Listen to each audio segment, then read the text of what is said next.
Union സർക്കാർ parliament നൽകിയിട്ടുള്ള ഉറപ്പിനെ തന്നെ ലംഘിക്കുകയാണ്.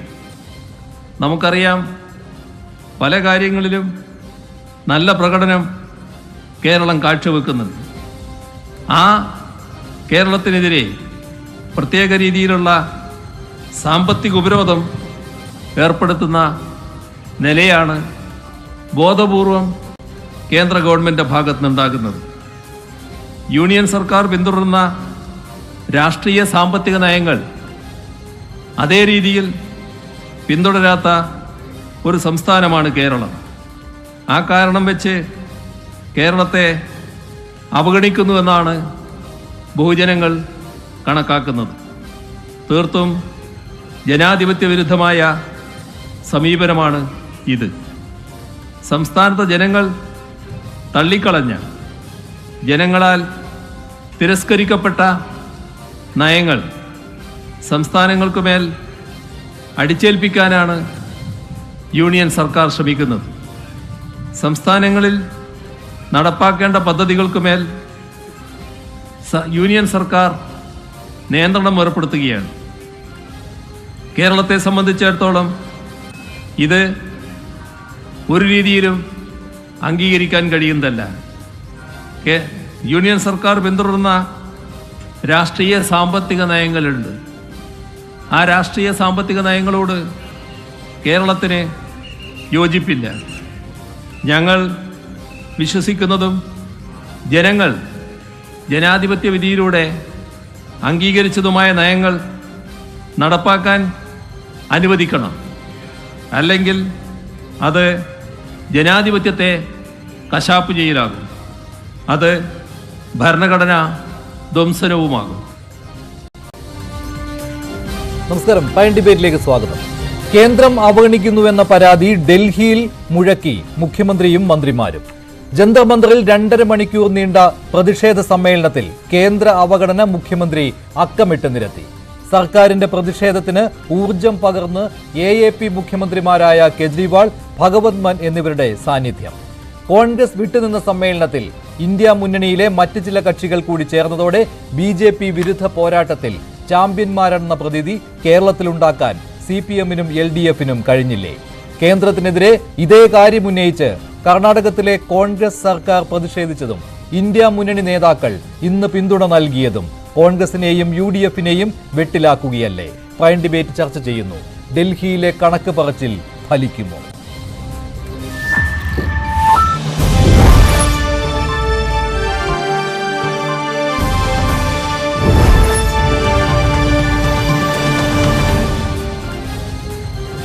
ഡിബേറ്റിൽ CPM നേതാവും മുൻ MP-യുമായ ശ്രീ A. സമ്പത്ത്, കോൺഗ്രസ് വക്താവ് ശ്രീ അനിൽ ബോസ്, BJP വക്താവ് ശ്രീ TP ജയചന്ദ്രൻ എന്നിവർ ചേരുകയാണ്. ആദ്യം ശ്രീ A. സമ്പത്ത്, ഇങ്ങനെ കേന്ദ്രം അവഗണിക്കുന്നു എന്നുള്ള കാര്യം കുറെ മാസങ്ങളായി CPM-ന്റെയും LDF-ന്റെയും നേതാക്കൾ ജനങ്ങൾക്ക് മുന്നിൽ അവതരിപ്പിച്ചുകൊണ്ടിരിക്കുകയാണ്. ഇപ്പോൾ കേന്ദ്രത്തിന്റെ തൊട്ടടുത്ത് ചെന്ന്, ഡൽഹിയിൽ ചെന്ന് ഇങ്ങനെ ഒരു കണക്ക് പറച്ചിൽ നടത്തിയിരിക്കുകയുമാണ്.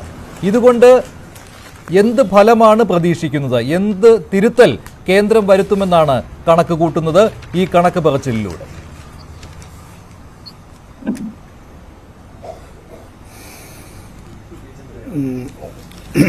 ഒന്നാമതായി ഞാൻ ഈ കേന്ദ്ര സർക്കാർ എന്ന പദപ്രയോഗത്തിൽ നിന്ന് ഒരു മാറ്റം ആഗ്രഹിക്കുകയാണ്.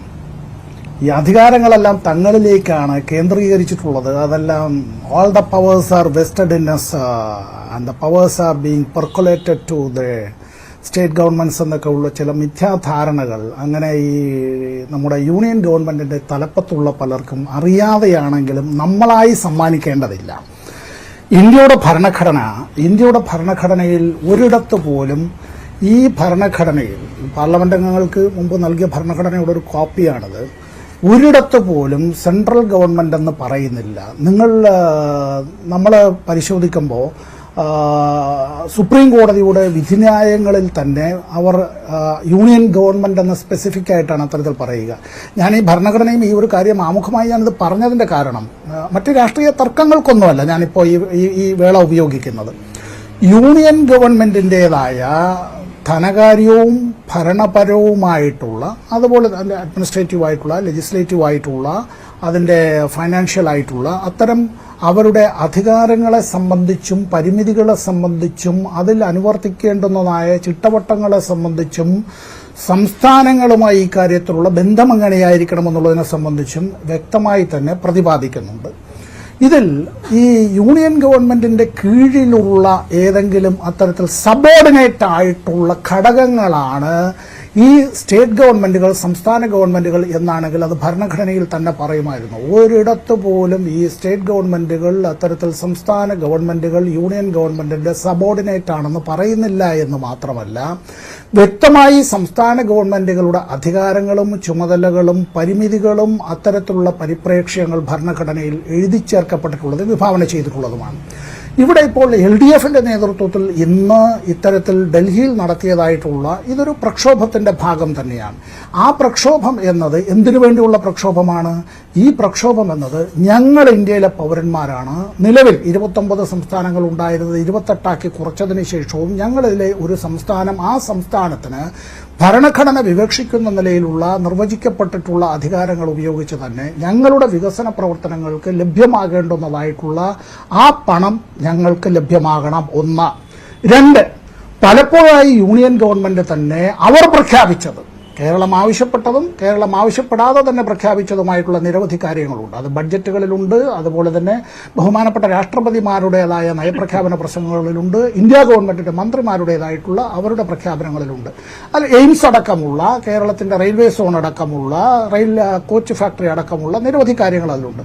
അത് നിങ്ങൾ നൽകണം എന്നുള്ളതാണ്. ഈ കാര്യങ്ങൾ മാത്രമല്ല, പലപ്പോഴും ഇന്ത്യ ഗവൺമെന്റിന്റെ ബ്രാൻഡിംഗ്, ഈ എല്ലാ വിധത്തിലുള്ള ഭാരങ്ങളും സംസ്ഥാന ഗവൺമെന്റുകൾ പേറിക്കൊള്ളുക, അതിന്റെ എല്ലാം നേട്ടങ്ങൾ ഞങ്ങൾ വഹിച്ചുകൊള്ളാം എന്നുള്ള നിലയിലേക്കുള്ള അത്തരത്തിലുള്ളൊരു അടിമ ഉടമ സമ്പ്രദായത്തിലേക്ക് പോകുന്നത് ഒട്ടും അഭികാമ്യമല്ല. ഇക്കാര്യത്തിൽ നമ്മൾ അറിയേണ്ടുന്നത് ശക്തമായ കേന്ദ്രം എന്നുള്ള നിലയിലേക്ക്, ശക്തമായ യൂണിയൻ ഗവൺമെന്റ് എന്നുള്ളത് പോലെ തന്നെ ഈ സംതൃപ്തമായ സംസ്ഥാനങ്ങളും ചേരുമ്പോഴേ നമ്മുടെ രാഷ്ട്രഘടന എന്നുള്ളത് അതിന്റെ പരിപ്രേക്ഷ്യം പൂർണ്ണമാകുന്നുള്ളൂ. നമുക്ക് കൂടുതൽ കെട്ടുറപ്പോട് കൂടി അതിനുവേണ്ടിയുള്ള ഒരു സമരമാണ് ഇന്ന് ഡൽഹിയിൽ നടത്തിയത്. അതൊരു മുന്നറിയിപ്പ് കൂടിയായിരുന്നുവല്ലോ. ഇത് മറ്റു പല സംസ്ഥാനങ്ങളും ഇതുകൂടിയാണ് ഗവർണർമാരെ കൂടി, ഗവർണർ എന്റെ അടുത്ത ഇതിൽ അന്നൊക്കെ കുറച്ചോളൂ. ഈ കുടിലതകളുടെ ഇരിപ്പിടമായി അത്തരത്തിൽ മാറുന്നതായ ഒരു കേന്ദ്രമായി രാജ്ഭവനുകൾ മാറുകയും ഈ നമ്മുടെ ഈ ഗവർണർമാരെല്ലാം അത്തരത്തിൽ രാഷ്ട്രീയ ചട്ടുകമായി മാറുകയും ആരോടും ഉത്തരവാദിത്വമില്ലാത്ത ഒരു ഏജന്റുമാരായി മാറുകയും ചെയ്യുന്നതൊന്നും ഒരു ഫെഡറൽ സംവിധാനത്തിന് ചേർന്നതല്ല. സുപ്രീം കോടതി തന്നെ ഒന്നിലേറെ കേസുകളിൽ പറഞ്ഞിട്ടുള്ള കാര്യമുണ്ട്. ജനങ്ങൾ തെരഞ്ഞെടുത്തിട്ടുള്ള ഗവൺമെന്റുകൾ, ആ ഗവൺമെന്റുകളുടെ ഉത്തരവാദിത്വം ആ ഗവൺമെന്റുകൾ അട്ടിമറിക്കാൻ, ആ ഗവൺമെന്റുകൾക്ക് മീതെ എന്നുള്ള നിലയിലേക്ക് ഗവർണർ പദവി അങ്ങനെ ദുരുപയോഗപ്പെടുത്തരുത്. ശരി, ഇതെല്ലാം ഉന്നയിച്ചുകൊണ്ടാണ് ഡൽഹിയിൽ സമരം നടത്തിയത്.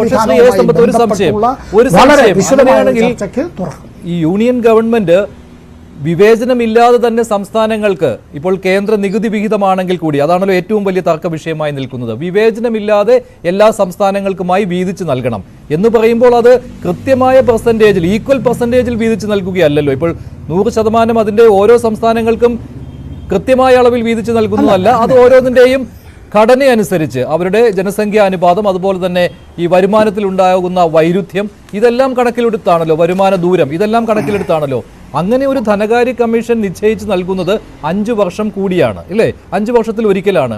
ഇത് 5 വർഷം മുൻപ് നിശ്ചയിച്ച് നൽകിയ തുക, അതിലൊരു അണാപ്പൈ കേരളത്തിന് കുറഞ്ഞിട്ടുണ്ടോ?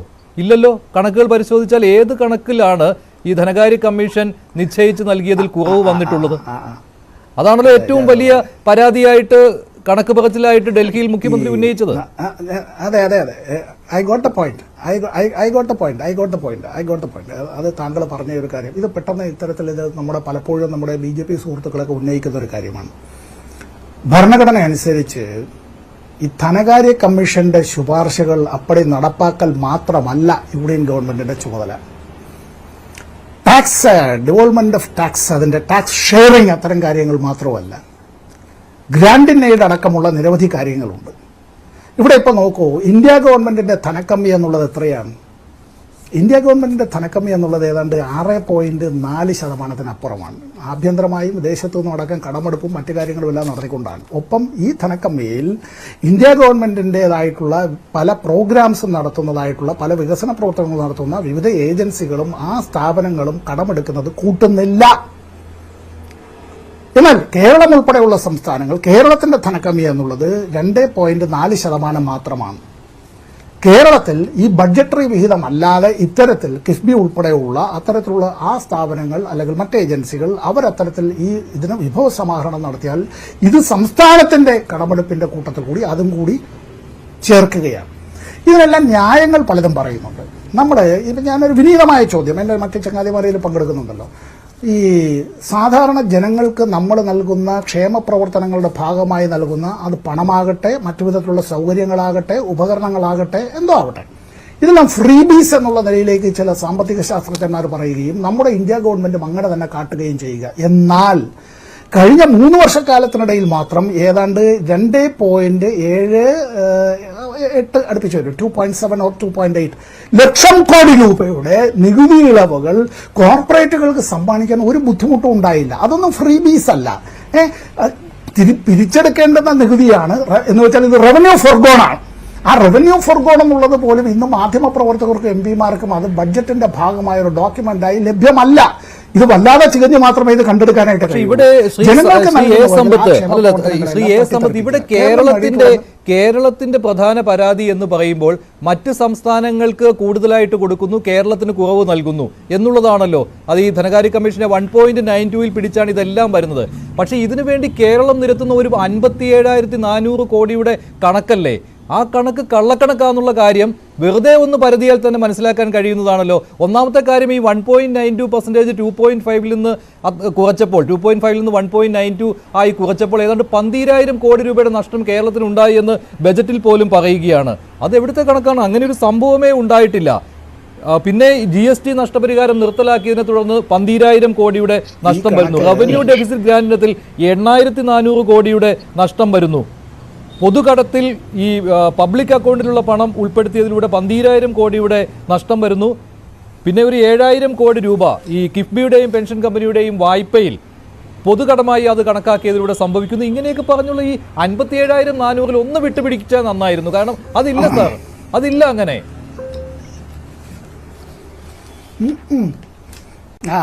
അതെ, നമ്മളിപ്പോൾ ഈ 1 മണിക്കൂർ കൊണ്ടുള്ള ചർച്ച കൊണ്ട് ഇത് തീരില്ല ഈ വിഷയം. ഇതെന്താന്ന് പറഞ്ഞാൽ ഇതൊരു even if it is A humble beginning, ആ പറയുന്ന ഒരു ചർച്ചയ്ക്ക് ഇത്തരത്തിലുള്ളത് ഈ നാട്ടിലെല്ലാം അത്തരത്തിൽ ഈ ഇന്ത്യയിലെല്ലാം ചർച്ച ചെയ്യാനായത് വരട്ടെ. കണക്കുകൾ ഈ പറയുന്ന ഇതുകൊണ്ട് മാത്രമല്ല, ഈ പറഞ്ഞ കണക്കിനപ്പുറമായ ഞാനൊരു സാമ്പത്തിക ശാസ്ത്ര വിദ്യാർത്ഥി കൂടി ആയിരുന്നത് കൊണ്ടെന്ന് പറഞ്ഞോട്ടെ, ഈ കേരളം ഇന്ത്യയിലെ 90% നാച്ചുറൽ റബ്ബർ ഉൽപ്പാദിപ്പിക്കുന്ന ഒരു സംസ്ഥാനം. ഈ നമ്മൾ അന്തർദേശീയ കരാറുകളിൽ പലപ്പോഴായി ഗവൺമെന്റ് അത്തരത്തിൽ ചേർന്നതുകൊണ്ട്, അതിപ്പോൾ UPA ഗവൺമെന്റ് ആണെന്ന് BJP അല്ലെങ്കിൽ BJP ഗവൺമെന്റ് NDA ഗവൺമെന്റ് ആണെന്ന് UPA ആര് പറഞ്ഞാലും അതിനുശേഷമുള്ള കരാറുകളും ഈ പ്രകൃതിദത്ത റബ്ബറും റബ്ബർ ഉൽപ്പന്നങ്ങളും ഇറക്കുമതി ചെയ്തതിനെ തുടർന്ന് കേരളത്തിനുണ്ടായിട്ട് ഓരോ വർഷവും നഷ്ടം എത്ര കോടി രൂപ എന്ന് കണക്കെടുത്തിട്ടുണ്ടോ? ഈ കണക്കൊന്നും ഇപ്പോൾ പറഞ്ഞ കണക്കിനകത്ത് വന്നില്ല. നാളികേര ഉൽപ്പന്നങ്ങളും ഇറക്കുമതിയുമായി ബന്ധപ്പെട്ട അത്തരത്തിലുള്ളതിന്റെ എത്രയാണ് നഷ്ടം കേരളത്തിനുണ്ടായത് എന്നുള്ളതിന്റെ കണക്കെടുത്തിട്ടുണ്ടോ? ഇല്ലല്ലോ. ഈ കണക്കുകളും കൂടി ഒന്ന് എടുത്താലേ കേരളത്തിനുണ്ടായിട്ടുള്ള നഷ്ടം സംസ്ഥാന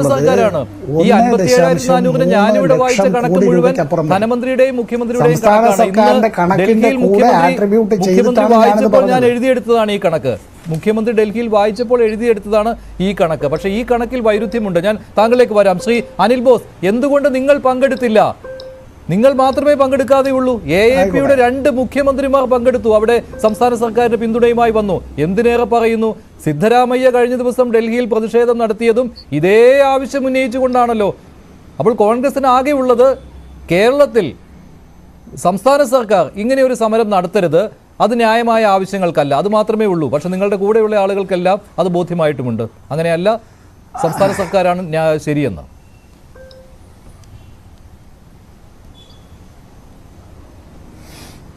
ഒന്ന്, കർണാടക ഗവൺമെൻറ് കോൺഗ്രസ് പാർട്ടിയുടെ നേതൃത്വത്തിലുള്ളതാണ്. ശ്രീ സിദ്ധരാമയ്യ അവിടുത്തെ മുഖ്യമന്ത്രിയുടെ നേതൃത്വത്തിൽ നടന്ന സമരം ഇപ്പോൾ കേരള ഗവൺമെൻറ് ഉയർത്തിയ വിഷയങ്ങളുമായി ബന്ധപ്പെട്ടല്ല എന്ന് ആദ്യം നിങ്ങൾ മനസ്സിലാക്കണം. ഓരോ ഗവൺമെൻറ്റുകൾക്കും സമരം ചെയ്യാനും നയങ്ങൾ രൂപീകരിക്കാനും തീരുമാനങ്ങൾ എടുക്കാനും അവകാശമുണ്ട്. പക്ഷേ ഏതൊക്കെ ഘട്ടത്തിൽ വേണം, ഏതൊക്കെ വിഷയത്തിൽ വേണം എന്നത് അവരുടെ പ്രയോറിറ്റിയാണ്. ഇവിടെ സിദ്ധരാമയ്യ നടത്തിയ അതേ വിഷയത്തിലാണ് സമരമെന്ന് സമ്പത്ത് പോലും പറയും എന്ന് ഞാൻ കരുതുന്നില്ല. കാരണം അവർ നടത്തിയത് 14-ാം ധനകാര്യ കമ്മീഷനിൽ നിന്ന് 15-ലേക്ക് മാറിയപ്പോൾ 2.5 എന്ന് പറയുന്ന നികുതി വിഹിതം 1.92 ആക്കി കുറച്ചത് മുൻനിർത്തിയാണ്. ആ കാര്യത്തിൽ ഈ സമരമൊക്കെ ചെയ്യുന്നതിനും എത്രയോ മുമ്പ് തന്നെ കേരളത്തിലെ ഐക്യ ജനാധിപത്യ മുന്നണിയുടെ നേതൃത്വത്തിൽ ജയിച്ചു വന്നിട്ടുള്ള പാർലമെന്റ് അംഗങ്ങളും കേരളത്തിലെ പ്രതിപക്ഷവും കർണാടക ഉയർത്തുന്ന വിഷയങ്ങളിൽ കേരള ഗവൺമെന്റിന്റെ അഭിപ്രായമുണ്ടോ? ഞങ്ങൾക്കതിന് വിയോജിപ്പില്ല. ഞങ്ങൾക്ക് വളരെ കൃത്യമായി കർണാടക ഉയർത്തിയ വിഷയത്തോട് ഐക്യദാർഢ്യമുണ്ട്. ആ അഭിപ്രായത്തിൽ ഞങ്ങൾ ഉറച്ചു നിൽക്കുന്നവരാണ്. അതിൽ കേന്ദ്ര സർക്കാരിന്റെ നിലപാടുകളെ തിരുത്തണം എന്നാവശ്യപ്പെട്ടുകൊണ്ട് പ്രതിപക്ഷത്തിന് നിലപാടുണ്ട്. പ്രതിപക്ഷത്തിന്റെ ഭാഗമായി നിൽക്കുന്ന കേരളത്തിലെ ഐക്യ ജനാധിപത്യ മുന്നണിയുടെ എംപിമാർക്ക് നിലപാടുണ്ട്. രണ്ടും രണ്ടായി നിങ്ങൾ കാണണം. അല്ല, അതേ വിഷയവും സംസ്ഥാന സർക്കാർ ഉന്നയിച്ചല്ലോ ഇന്ന്. സമരം എന്ന് പറയുന്നത് കേരളത്തിന്റെ അത് നമ്മുടെ സർക്കാർ ഉന്നയിച്ചു തന്നെ. കർണാടക സർക്കാർ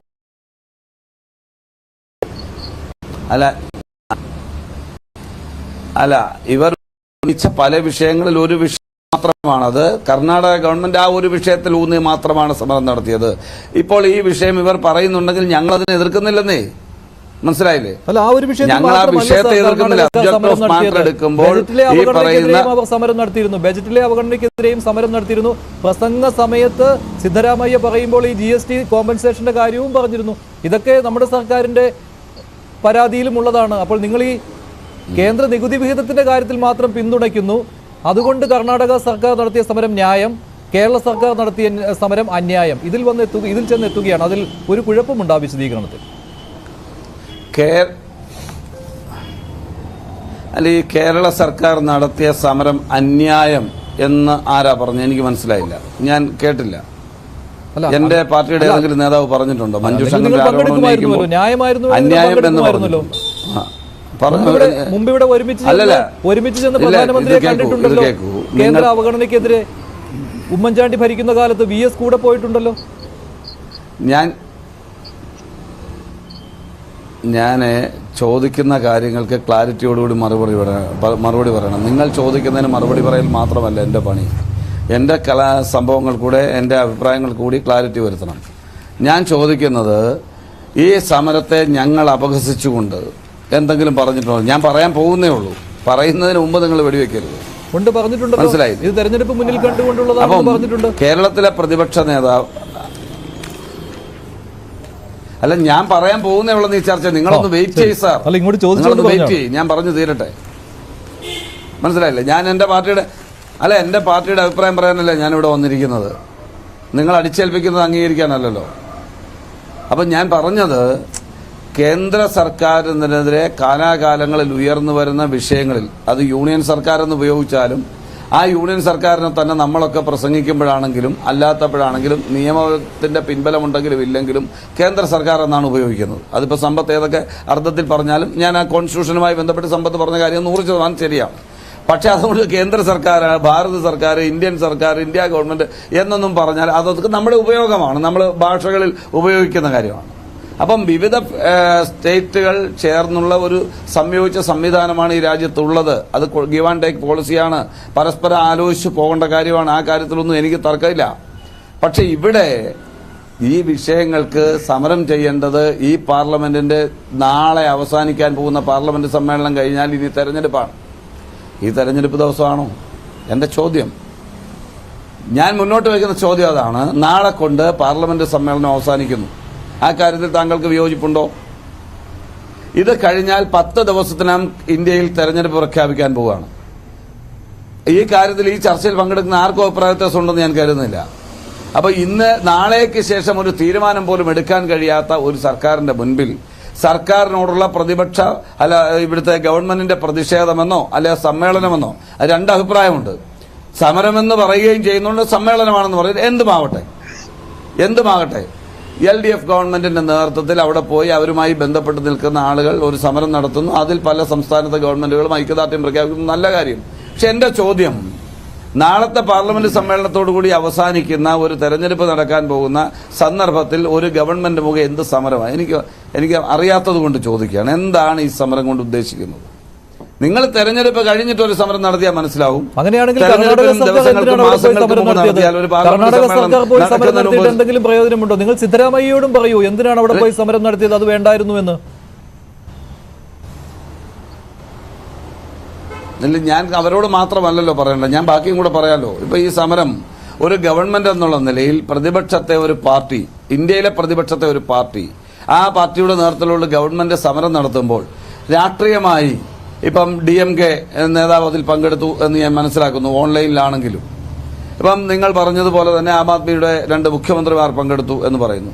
തീർച്ചയായിട്ടും ഒരു ഗവൺമെന്റ് മുന്നോട്ട് വയ്ക്കുന്ന പ്രപ്പോസലിനെ സമാന തലത്തിൽ അധികാരത്തിലിരിക്കുന്ന ആളുകൾ പിന്തുണയ്ക്കുന്നതിനെ ഒന്നും നമ്മൾ രാഷ്ട്രീയപരമായി ഒരു ചർച്ചയിൽ ഇരുന്നുകൊണ്ട് അവരെല്ലാം മോശമാണ്, അവർ ചെയ്യുന്നതെല്ലാം നല്ലതല്ല എന്ന് പറയുന്ന ഒരാളല്ല ഞാൻ. നല്ലതല്ല എന്ന് പറയുന്ന ഒരാളല്ല ഞാൻ. പക്ഷെ ഞാൻ പറയുന്നത്, നിലവിൽ ഏത് കക്ഷിയാണെങ്കിലും നമ്മൾ ഉയർത്തുന്ന വിഷയങ്ങളിൽ ഒരു നീതിബോധം ഉണ്ടാകണം. ഏത് കക്ഷിയാണെങ്കിലും ഒരു നീതിബോധം ഉണ്ടാകണം. നമ്മളില്ലാത്ത, അതായത് ഒരു കെയർടേക്കർ പൊസിഷനിലേക്ക് പോകുന്ന ഒരു ഗവൺമെന്റിന്റെ മുൻപാകെ ചെന്നതുകൊണ്ട് ഒരു സമരം എന്ന് പറഞ്ഞാൽ അതിനെ രാഷ്ട്രീയ സമരവും നമ്മൾ വിശേഷിപ്പിക്കും. ഇന്നലെ നമ്മൾ കണ്ട എന്താ, തൃശ്ശൂരിൽ ലോറിയെ കൊണ്ടിട്ട് വഴിയിൽ ചാള വിൽക്കുന്നത് പോലെ ഭാരത് അരി വിൽക്കുന്നു എന്ന് പറഞ്ഞുകൊണ്ട് ഒരു സംവിധാനം കൊണ്ടുവന്നു, അതും തൃശ്ശൂരിന്റെ മണ്ണിൽ. നമ്മൾ കണ്ടില്ലേ? ഇത് പ്രഹസനമല്ലേ മഞ്ജുഷേ? പ്രഹസനമല്ലേ? ഇന്ത്യ മഹാരാജ്യത്തെ കണക്കനുസരിച്ച്, ജനസംഖ്യാ കണക്കനുസരിച്ച് 120 കോടി ജനങ്ങളുള്ള ഇന്ത്യയിൽ, പുതിയ സർവേ വന്നാൽ അത് 140 150 ആകാൻ പോകുന്ന ഇന്ത്യയിൽ 2000 ഷോറൂമുകൾ തുറന്നുകൊണ്ട് ഇവിടെ പാവപ്പെട്ട ആളുകൾക്ക് നിത്യോപയോഗ സാധനങ്ങളുടെ വില വർധനവ് പിടിച്ചു നിർത്താൻ അരി കൊടുക്കുമെന്ന് പറയുന്ന ഒരു സർക്കാർ ഒരു വശത്ത് 25 രൂപയ്ക്ക് അരി കൊടുക്കും, അല്ലെങ്കിൽ 29 രൂപയ്ക്ക് അരി കൊടുക്കും എന്ന് പറയുന്ന ഭാരത് അരി, ഭാരത് ആട്ട, ഭാരത് പരിപ്പ്, ഇവിടെ K rail, K phone, K road എന്ന് പറയുന്ന പോലെ കുറെ സ്റ്റൈലുമായിട്ട് ആളുകൾ ഇറങ്ങാണ് ബ്രാൻഡിങ്ങിന്റെ ഭാഗമായി. ഈ ബ്രാൻഡിങ്ങിന്റെ ഭാഗമായി പോകുന്ന ഇത്തരം നടപടികളെയാണ് അവസരവാദ സമീപനമെന്നും രാഷ്ട്രീയം ആണെന്നും ഇത് തെരഞ്ഞെടുപ്പ് മുന്നിൽ അനുകൂലിക്കുകയാണ് കേന്ദ്രത്തിൽ എന്നുള്ള വാദത്തെ. അതേസമയം നിങ്ങൾക്ക് ഈ സമരത്തിൽ പങ്കെടുക്കാനും വയ്യ. കാരണം എന്താണ്? ഈ തെരഞ്ഞെടുപ്പ് വരികയാണ്, അതുകൊണ്ട് അങ്ങനെ ചെയ്തിട്ട് കാര്യമില്ലല്ലോ എന്ന്. അങ്ങനെയൊക്കെയാണോ? തെരഞ്ഞെടുപ്പ് എടുക്കുമ്പോൾ എന്താണ്, സമരമൊന്നുമില്ലേ? കോൺഗ്രസ് സമരരംഗത്ത് ഇറങ്ങാറില്ലേ തെരഞ്ഞെടുപ്പ് വരും എന്ന് മുൻകൂട്ടി കണ്ടുകൊണ്ട് തന്നെ? അതൊരു വികലമായ ന്യായമാണ്. എനിക്ക് ഇപ്പോൾ പ്രതിപക്ഷ നേതാവിനോട് സംസാരിച്ചപ്പോൾ അദ്ദേഹം പറഞ്ഞത് ഈ കേന്ദ്ര നികുതി വിഹിതത്തിന്റെ കാര്യത്തിൽ ഞങ്ങൾക്ക് അനുകൂലമായ നിലപാടാണുള്ളത്, പക്ഷേ ഇത് മറ്റ് കാര്യങ്ങളിൽ ഞങ്ങൾക്ക് യോജിപ്പില്ല. കാരണം ധൂർത്തുണ്ട്, സംസ്ഥാന സർക്കാരിന്റെ ധൂർത്തുണ്ട്. ഇവിടെ പണം വേണ്ട രീതിയിലല്ല ചെലവഴിച്ചത്. മാത്രമല്ല, നേരത്തെ ഞാൻ പറഞ്ഞ പോലെ ധനകാര്യ കമ്മീഷന്റെ ശുപാർശകളൊക്കെ വന്നത് 5 വർഷം മുൻപാണ്.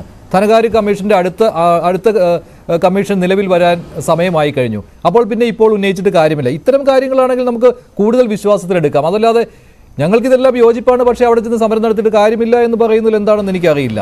അങ്ങനെയാണെങ്കിൽ സിദ്ധരാമയ്യയും സമരം ചെയ്തുകൊണ്ട് ഒരു കാര്യവും ഉണ്ടാവുകയില്ല. അദ്ദേഹവും ഒരു രാഷ്ട്രീയ പോരാട്ടമാണ് നടത്തിയത്. ഞാൻ ഒരു കാര്യം പറയുമ്പോൾ എന്താണ് എന്ന് മനസ്സിലാക്കിയ അഭിപ്രായം പറയുക. കേരളത്തിന്റെ പ്രതിപക്ഷ നേതാവ് 14ാം ധനകാര്യ കമ്മീഷനിൽ നിന്ന് 15ലേക്ക് വന്നപ്പോൾ 2.5 നികുതി വിധം 1.92 ആക്കി കുറച്ചതിനെതിരെ പ്രതിപക്ഷത്തിന് നിലപാടുണ്ട് എന്ന് പറഞ്ഞാൽ, ആ വിഷയം കേരള ഗവൺമെന്റ് ഉന്നയിച്ചിട്ടുണ്ടെങ്കിൽ ഞങ്ങൾക്കതിൽ തർക്കമില്ല എന്ന് പറഞ്ഞില്ലേ? അത് പ്രതിപക്ഷ നേതാവ് പറഞ്ഞല്ലേ? ഞാനും അത് തന്നെയല്ലേ പറഞ്ഞത്? അതിലെവിടെയാണ് തെറ്റ്? നിങ്ങളത് എന്നെ ബോധ്യപ്പെടുത്തിത്താ. പിന്നെ ഞാൻ പറഞ്ഞതിൽ എന്താ വ്യത്യാസം? ഈ കമ്മീഷൻ വന്നിട്ട് എത്ര നാളായി? ഈ നികുതി വിധവുമായി ബന്ധപ്പെട്ടുള്ള ഒരു സമരം നടത്തണമെങ്കിൽ ആ സമരം ഒരു ഗവൺമെന്റ് ചെയ്യുമ്പോൾ, നിങ്ങൾ പറഞ്ഞു രാഷ്ട്രീയ പാർട്ടികൾ സമരം ചെയ്യും. രാഷ്ട്രീയ പാർട്ടികളുടെ സമരം ഒരു തുടർച്ചയാണ് സാർ. കേരള ഗവൺമെന്റിനെതിരെ ഞങ്ങൾ ക്ഷേമ പെൻഷനുകൾ കൊടുക്കാത്തതിന് സമരത്തിലാണ്. ഇവിടെ പിൻവാതിൽ നിയമനത്തിനെതിരെ ഞങ്ങൾ സമരത്തിലാണ്. ഈ നാട്ടിൽ നടക്കുന്ന അഴിമതികൾക്കെതിരെ, മുഖ്യമന്ത്രിയുടെ കുടുംബം പ്രതിക്കൂട്ടിലായി നിൽക്കുന്ന വിഷയങ്ങൾക്കെതിരെ ഞങ്ങൾ സമരത്തിലാണ്. ഈ സമരങ്ങളുടെ തുടർച്ചയിൽ ഞങ്ങൾ വിവിധങ്ങളായിട്ടുള്ള വിഷയങ്ങൾ ഏറ്റെടുത്ത് സമരം ചെയ്യും. ഒരു ഗവൺമെന്റ് അതല്ല. പക്ഷേ ഈ ഗവൺമെന്റ് നടത്തിയ സമരത്തിന്റെ ഒരു മുദ്രാവാക്യം ഉണ്ടായിരുന്നു, ഫെഡറലിസത്തെ തകർക്കുന്നതാണ് കേന്ദ്രത്തിന്റെ നിലപാടെന്ന്. അതേ നിലപാട് ഏറ്റവും ഉച്ചത്തിൽ പറയുന്നത് ആരാണ്? രാഹുൽ ഗാന്ധിയാണ്. അപ്പോൾ അദ്ദേഹത്തിന്റെ നിലപാടിനെ പോലും തള്ളിക്കളയുന്നതായില്ലേ സംസ്ഥാന കോൺഗ്രസിന്റെ നിലപാട് എന്ന സംശയമാണ് എനിക്ക് ഉന്നയിക്കുവാനുള്ളത്. ഞാൻ താങ്കളിലേക്ക് വരാം. ശ്രീ TP ജയചന്ദ്രൻ, ഈ കേന്ദ്ര അവഗണനയ്ക്കെതിരെ CPM നടത്തിയ സമരം ഈ ഫെഡറലിസം സംരക്ഷിക്കുന്നതിന് വേണ്ടിയാണ്. ആ സമരം ഒരു മുന്നറിയിപ്പ് കൂടിയാണ് കേന്ദ്ര സർക്കാരിനുള്ള. അതിനുള്ള പങ്കാളികളെയും താങ്കൾ നോക്കുക. ഇത്രയും പിന്തുണ കിട്ടുമെന്ന് എനിക്ക് തോന്നുന്നില്ല. CPM പോലും വിചാരിച്ച് കാണുകയില്ല. പക്ഷെ ഡൽഹിയിൽ ചെന്നപ്പോൾ പിന്തുണ കൂടുകയാണ് ഉണ്ടായത്. ഇനിയെങ്കിലും കണ്ണു തുറക്കുമോ കേന്ദ്രം? അല്ല മഞ്ജുഷ, 25 മിനിറ്റോളമായി ഈ രണ്ട് കക്ഷികൾ ഈ കാര്യത്തെക്കുറിച്ച് സംസാരിക്കാൻ തുടങ്ങിയിട്ട്. താങ്കൾ ചോദിച്ച ഏതെങ്കിലും ഒരു ചോദ്യത്തിന് സമ്പത്ത് മറുപടി പറഞ്ഞതായിട്ട് എനിക്ക് മനസ്സിലായിട്ടില്ല. ഇനി എന്റെ കുഴപ്പമാണെങ്കിൽ എന്നോട് ക്ഷമിക്കണം. സത്യത്തിൽ എന്തായിരുന്നു ഉണ്ടായത്? ഡൽഹിയിൽ കേരളത്തിലെ സർക്കാർ ആശുപത്രിയിൽ ബ്രെഡും മുട്ടയും നിർത്തി അത് കൊടുക്കാൻ പണമില്ലാത്തൊരു സർക്കാർ, ക്ഷേമ പെൻഷൻ കൊടുക്കാൻ പണമില്ലാത്തൊരു സർക്കാർ, പാവപ്പെട്ടവന്റെ നികുതി പണത്തിൽ കൈയിട്ട് വാരി കോടികൾ മുടക്കി ഡൽഹിയിൽ പോയി അവരൊരു ആഘോഷം നടത്തി. 2.5 മണിക്കൂർ കുറെ ആളുകൾ വന്ന് പ്രസംഗിച്ചു. ഇതിലപ്പുറം എന്താണ് ഉണ്ടായത്? എന്റെ സമ്പത്തിന്റെ വാക്ക് കേട്ടാ തോന്നുന്നു 2014 കേരളവും ഭാരതവും ഉണ്ടായത്. ഇന്ത്യയിൽ ഭരണഘടന ഉണ്ടായത് അന്നാണ്. ഹാറ്റിങ്ങലിൽ പരാജയപ്പെട്ട ശേഷം സമ്പത്തും ഡൽഹിയിൽ പോയി കുറച്ച് ലൈസനിങ് നടത്തിയല്ലോ. എപ്പോഴെങ്കിലും സമ്പത്ത് ഇങ്ങനെ ഒരു വാദഗതി ഇങ്ങനെ കേന്ദ്രം അവഗണിക്കുന്നു, കേന്ദ്രം ഞങ്ങളുടെ വീതം വെട്ടിക്കുറച്ചു, കേന്ദ്രം ഞങ്ങളുടെ നികുതി തരുന്നില്ല എന്നൊരു ആക്ഷേപം എപ്പോഴെങ്കിലും സമ്പത്ത് പറഞ്ഞിരുന്നു? ഇപ്പൊ സമ്പത്ത് നിങ്ങൾ സുപ്രീം കോടതിയിൽ ഒരു വലിയ പരാതി കൊടുത്തിട്ടുണ്ടല്ലോ. ആ പരാതിയിൽ ആരോപണം ഉണ്ടോ? മറിച്ച് ഞാൻ നിങ്ങളുടെ ശ്രദ്ധ അല്പം പുറകോട്ടൊന്ന് ക്ഷണിക്കുകയാണ്. 2016 നിങ്ങളെ മാതിരി തന്നെ ഉള്ള ഒരു സാമ്പത്തിക ശാസ്ത്രജ്ഞൻ ധനകാര്യായ മന്ത്രിയായി വന്നപ്പോൾ ഒരു വൈറ്റ് പേപ്പർ, ധവളപത്രം പുറത്തിറക്കി. എന്തൊക്കെയായിരുന്നു സമ്പത്ത് അതിൽ പറഞ്ഞത്? അതിൽ പറഞ്ഞ ഏറ്റവും പ്രധാനപ്പെട്ട പോയിന്റ്, ഇന്ത്യയിലെ ഏറ്റവും ധനകാര്യ മാനേജ്മെന്റ് ആണ്, മോശം ധനകാര്യ മാനേജ്മെന്റ് ആണ് കേരളത്തിലുള്ളത്. തെളിവ് സഹിതമാണ് തോമസ് ഐസക് പറയുന്നത്. ബജറ്റിലെ കളവാണ് ബജറ്റിൽ പറയുന്നത്. ഒന്നും കൂടി സമ്പത്തെ കേൾക്കണേ. ആ ധവളപത്രത്തിലുള്ളത് 2011 മുതൽ 16 വരെ ഭരിച്ച ഗവൺമെന്റ് 78,000 കോടി രൂപ കടബാധ്യതയുണ്ടാക്കി വെച്ച് VS കൈമാറിയപ്പോൾ 5 കൊല്ലം കൊണ്ട് അത് 1.5 ലക്ഷം കോടി രൂപ എന്ന മാരകമായ അളവിലേക്ക് എത്തിച്ചു. ഇന്നത് 4.5 ലക്ഷം കോടിയാണേ. 5 കൊല്ലം കൊണ്ട് കോൺഗ്രസ് 1.5 ആണെങ്കിൽ നിങ്ങൾ 2.5 കോടിയാ കൂട്ടിയത്. ഇനി അത് നമുക്ക് വിടാം. നിങ്ങളുടെ ധവളപത്രത്തിലെ കാര്യം ഞാൻ സമ്പത്തിനോട് വിനയപൂർവ്വം ചോദിക്കുന്ന ഒരു ചോദ്യം, എന്നാണ് സർ ഈ ധനകാര്യ കമ്മീഷനുകളുടെ വിഹിതത്തിൽ ഇതിനേക്കാൾ വർധന എപ്പോഴെങ്കിലും ഉണ്ടായിരുന്നു? അല്ല, 5 കൊല്ലം നിങ്ങളും കൂടി ഇരുന്നായിരുന്നില്ലേ കേരളത്തിലെ ധനകാര്യ സാമ്പത്തിക നികുതി വിഹിത മാനേജ്മെന്റ് തീരുമാനിച്ചത്? അത് 31% ഇന്നത് 42-ൽ നിന്ന് 41% എത്തിയെന്ന് ഞാൻ പറഞ്ഞാൽ നിങ്ങൾ നിഷേധിക്കുമോ? താങ്കളൊരു സാമ്പത്തിക ശാസ്ത്രജ്ഞനാണല്ലോ. 31% വലുത്, 42% വലുത്? അപ്പൊ താങ്കൾ അത് ശരിയാണ് സാർ, ശ്രീ TP ജയചന്ദ്രൻ, അത് ശരിയാണ്. 35% വരെ ഉണ്ടായിരുന്നത് 43, പിന്നീട് 42%മായി 1% കുറച്ചു എങ്കിൽ പോലും 42% നൽകുന്നുണ്ട്. ആകെ കേന്ദ്രത്തിന് കിട്ടുന്ന നികുതിയുടെ 42% സംസ്ഥാനങ്ങളുമായി വീതം വെക്കുന്നുണ്ട്. അതിലാണ് ഈ 1.92. പക്ഷേ കേരളത്തിന് 2.5% കിട്ടിക്കൊണ്ടിരുന്നത് 1.92 ആയി. ആകെ എമൗണ്ട് വരുമ്പോൾ ശരിയാണ് താങ്കൾ പറഞ്ഞ കണക്ക്. പക്ഷേ അങ്ങനല്ല, അല്ല അവിടെ പറയുന്ന സമ്പത്തിന്റെ പാർട്ടി പറയുന്ന, ഞാൻ ഇടപെടുന്നില്ല. പക്ഷെ സമ്പത്തിന്റെ പാർട്ടി പറയുന്ന കാര്യം വിവേചനമാണ്. ഫെഡറൽ സംവിധാനത്തിലെ വിവേചനമാണ് സമ്പത്ത് ചൂണ്ടിക്കാണിച്ചത്.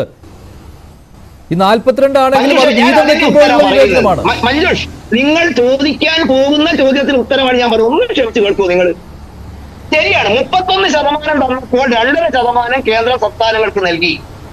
41% തരുമ്പോൾ 1.92% സംസ്ഥാനങ്ങൾക്ക് കിട്ടുന്നത്. ഞാൻ അടുത്ത സാമ്പത്തിക ശാസ്ത്രം അറിയാവുന്ന സമ്പത്തോട് വിനയപൂർവ്വം ചോദിക്കുന്ന ചോദ്യം, 10-30 കൊല്ലം കണക്ക് പഠിപ്പിച്ചൊരു അധ്യാപകന്റെ അറിവ് വെച്ച് ഞാൻ ചോദിക്കുന്നത്, 31%-ന്റെ 2.5% കൂടുതൽ, 41%-ന്റെ 1.92% കൂടുതൽ? മഞ്ജുഷ, നിങ്ങളും കൂടി കേൾക്കാനാ? ഇല്ല, എനിക്കതിൽ തർക്കമില്ല. അല്ല, താങ്കൾക്ക് വേണമെങ്കിൽ ഒരു കണക്ക് കൂടി ഞാൻ പറഞ്ഞു തരാം. കഴിഞ്ഞ തവണത്തേക്കാൾ അതുകൊണ്ട് തന്നെ സംഖ്യാ കണക്ക് വേണമെങ്കിൽ പറഞ്ഞു തരാം ശ്രീ TP ജയചന്ദ്രൻ. കഴിഞ്ഞ തവണത്തേക്കാൾ കേന്ദ്ര നികുതി വിഹിതം കേരളത്തിൽ ഇത്തവണ കൂടുതലാണ് കിട്ടുന്നത്. പക്ഷെ CPM പറയുന്ന ന്യായം അതല്ല. ഫെഡറൽ സംവിധാനത്തിൽ സംസ്ഥാനങ്ങൾക്ക് വീതം വെക്കുമ്പോൾ ഉത്തരമാണ് ഞാൻ പറയുന്നത്. അതല്ല, സംസ്ഥാനങ്ങൾക്ക് വീതം വെക്കുമ്പോൾ ഉത്തരമാണ് ഞാൻ പറയുന്നത്. 42% കേരളത്തിന് എത്രമാത്രം കൂടുതൽ കിട്ടിയോ അതിനേക്കാൾ കൂടുതൽ തുക കിട്ടുന്നു മറ്റ് സംസ്ഥാനങ്ങൾക്ക് എന്നാണ്. കർണാടകത്തിനില്ല, കാരണം കർണാടകത്തിന് താഴെയാണ്. ഇത് പറഞ്ഞിട്ട് അങ്ങോട്ട് ഞാൻ വരാം മഞ്ജുഷ്, ഇത് പറഞ്ഞിട്ട് അങ്ങോട്ട് വരാം. 31%-ന്റെ 2% കേന്ദ്ര ഗവൺമെന്റിന്റെ 100 രൂപ വീതം വെക്കുമ്പോൾ കേരളത്തിന് 7 രൂപ 75 പൈസ കിട്ടും. മഞ്ജുഷ് കേൾക്കണം, 7 രൂപ 75 പൈസ കിട്ടും. 41%-ന്റെ 1.92% എടുക്കുമ്പോൾ 7 രൂപ 87 പൈസ കിട്ടും 100 റുപ്യക്ക് എന്ന് പറഞ്ഞാൽ നേരത്തെ 100 റുപ്യക്ക് 7 രൂപ 75 പൈസ കിട്ടിയെടുത്ത് ഇപ്പോൾ 7 രൂപ 87 പൈസ കിട്ടുമ്പോൾ കേരളത്തില് 100 രൂപയിൽ കിട്ടുന്നത് 12 രൂപയുടെ വർധനവ്, 12 പൈസയുടെ വർധനവാണ്.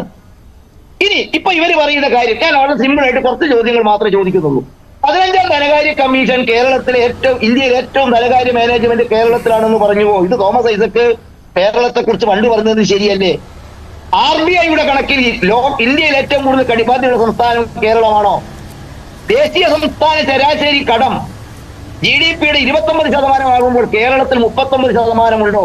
ഇതും തോമസ് ഐസക്ക് പറഞ്ഞത് മാതിരിയുള്ള ഒരു തെറ്റായ കീഴ്വഴക്കമല്ലേ? ഇതിന് ഉത്തരവാദിത്തം ആർക്കാണ്? കടമെടുക്കുന്നതിന് എത്ര ശതമാനം നിങ്ങൾ വികസന പ്രവർത്തനത്തിന് വിനിയോഗിക്കുന്നു? ഏറ്റവും പ്രധാനപ്പെട്ട ചോദ്യം. ഡൽഹിയില് ലൈസൻസ് ഓഫീസർമാർ നിശ്ചയിക്കാൻ, ഒരു കുടുംബത്തിന് ചികിത്സാ ഫണ്ട് കൊടുക്കാൻ, ഹെലികോപ്റ്റർ പോകാൻ, നീന്തൽക്കുളം കുഴിക്കാൻ, ഞാൻ അങ്ങനെ പറയുന്നില്ല. ചോദ്യം എന്റെ ഇത്രയാണ്, ഈ കടമെടുക്കുന്ന തുക രാജ്യത്തെ വികസന പ്രവർത്തനത്തിനാണോ അതല്ല മറ്റേതെങ്കിലും പ്രവർത്തനത്തിന് വിനിയോഗിക്കാനാണോ? തനത് വരുമാനം കൂടുന്നതിൽ ശ്രദ്ധ വേണമെന്നും പരിഹാരം നിർദ്ദേശിക്കണമെന്നുമുള്ള കേന്ദ്രത്തിന്റെയും ധനകാര്യ മാനേജ്മെന്റ് വിദഗ്ധന്മാരുടെയും അഭിപ്രായം നിങ്ങൾ പാലിക്കുമോ?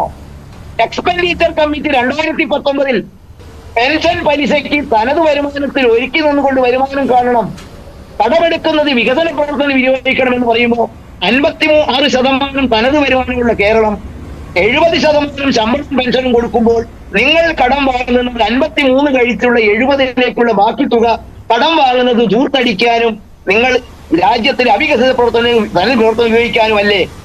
ഓഫ് ബജറ്റ് വായ്പ, ഇപ്പൊ അതാണല്ലോ തർക്കം. ഓഫ് ബജറ്റ് വായ്പയുടെ കിഫ്ബിയുടെ വരുമാന മാർഗം എന്താണ്? ആ കടവും പലിശയും ആരാണ് സർ തിരിച്ചടയ്ക്കുന്നത്? ശരി, ഞാൻ താങ്കളിലേക്ക് വരാം. എല്ലാ ചോദ്യങ്ങളും കൂടി ഒരുമിച്ച് ചോദിക്കേണ്ട. Shri T P Jayachandran, Shri A Sampath, ചോദ്യങ്ങൾ ഒരുപാടുണ്ട്. കേരളത്തെ തകർക്കരുത്, തകരില്ല എന്നൊക്കെ പറയുമ്പോഴും ആരാണ് ഈ തകർക്കുന്നത്? ഈ പറയുന്ന കണക്കുകളെല്ലാം വ്യാജമാണ് എന്നുള്ളത് അത് പലതവണ പറഞ്ഞു കഴിഞ്ഞാൽ അത് സത്യമായിട്ട് ജനങ്ങൾക്ക് തോന്നാം. പക്ഷേ ഇതിനകം തന്നെ കൃത്യമായ മറുപടി ഇക്കാര്യത്തിൽ നൽകുന്നില്ല ശ്രീ എ സമ്പത്ത്. ഇപ്പോൾ താങ്കളോട് ചോദിച്ചാൽ പോലും താങ്കൾ അത് കഴിഞ്ഞ തവണ അങ്ങനെയാണ് കിട്ടിയത്, പക്ഷേ ഇത്തവണ കിട്ടിയില്ല എന്നൊക്കെ പറയും. ഒറ്റ ഉദാഹരണം ചോദിക്കാം. ഇപ്പോൾ GST കോമ്പൻസേഷന്റെ കാര്യം 12,000 കോടിയാണ് ഈ 57,400 കോടി രൂപ കിട്ടാനുണ്ട്, 57,400 കോടി രൂപ കിട്ടാനുണ്ട് എന്നതിൽ ഈ 12,000 കോടി GST കോമ്പൻസേഷന്റെ കാര്യമാണ്. എവിടെയാണ് സാർ 12,000 കോടി രൂപ GST കോമ്പൻസേഷനായിട്ട് കേരളത്തിന് കിട്ടാനുള്ളത്? GST കോമ്പൻസേഷൻ എന്നുള്ള പരിപാടി രാജ്യത്തില്ലല്ലോ. ഏതെങ്കിലും സംസ്ഥാനത്തിന് കിട്ടുന്നുണ്ടോ? അതൊക്കെ നിർത്തലാക്കിയില്ലേ? അവസാന ഗഡുവായിട്ട് ഏതാണ്ട് ഒരു 600 കോടിയോ എങ്ങാൻ കിട്ടാനുണ്ട്. അതെന്തോ AGയുടെ സർട്ടിഫിക്കറ്റ് കൊടുത്തു കഴിഞ്ഞാൽ കിട്ടുമെന്നും ധനമന്ത്രി പറഞ്ഞിട്ടുണ്ട്. അതിനപ്പുറം ഒന്നും ധനമന്ത്രി ഡൽഹിയിൽ പോയി പറഞ്ഞിട്ടില്ല ശ്രീ എ സമ്പത്ത്. ഒരു ചെറിയ ഉദാഹരണം പറഞ്ഞതാണ് കേട്ടോ ഇത്. ഇതൊക്കെ എത്ര തവണ ഇങ്ങനെ പറഞ്ഞ് ആളുകളിലേക്ക് ഇഞ്ചക്ട് ചെയ്യുന്നത് എന്തിനാണ്?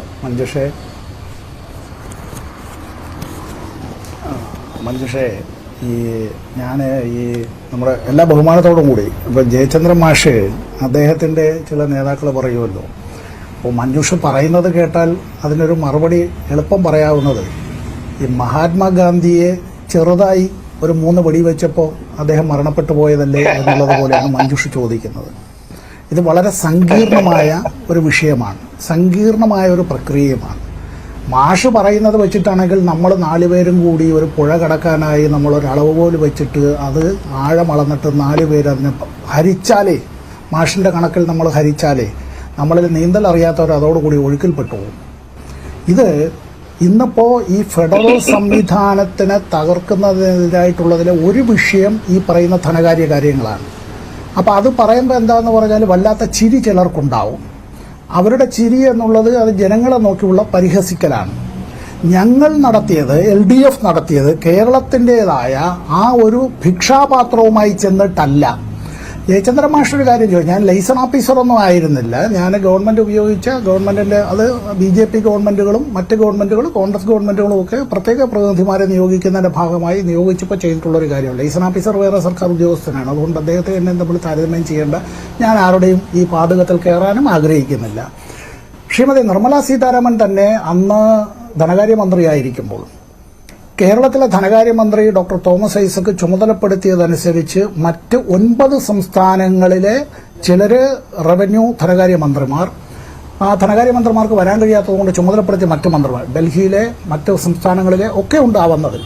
അന്ന് ധനകാര്യമന്ത്രിയെ കണ്ടിട്ട് നിവേദനം നൽകിയത് എല്ലാവരും കൂടി ചേർന്ന് പറഞ്ഞത് സംസ്ഥാനങ്ങൾക്ക് നൽകുന്നതായിട്ടുള്ള വിഹിതം വർദ്ധിപ്പിക്കണം, ഒന്ന് ഗ്രാൻഡ് എയ്ഡ് വർദ്ധിപ്പിക്കണം, ഈ നികുതി ഷെയറിങ്ങിൻ്റെ കാര്യത്തിൽ കുറെ കൂടി നീതിപൂർവമായി പെരുമാറണം, ഞങ്ങൾക്ക് ലഭ്യമാകേണ്ടതായിട്ടുള്ള തുക യഥാസമയം നൽകണം.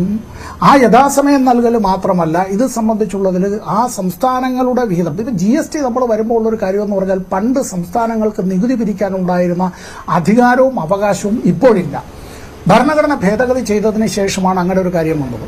കോവിഡ് കാലം വന്നപ്പോൾ സംസ്ഥാനങ്ങൾക്ക് ലഭിച്ചുകൊണ്ടിരുന്നതായിട്ടുള്ള ഈ GST അതിൻ്റെ ആ വരുമാനത്തിൻ്റെ ഒരു ഷെയർ കിട്ടും, അതിലെല്ലാം ഇത്തരത്തിൽ ബുദ്ധിമുട്ടുണ്ട്. ഇത് മാത്രമല്ല വിഷയം.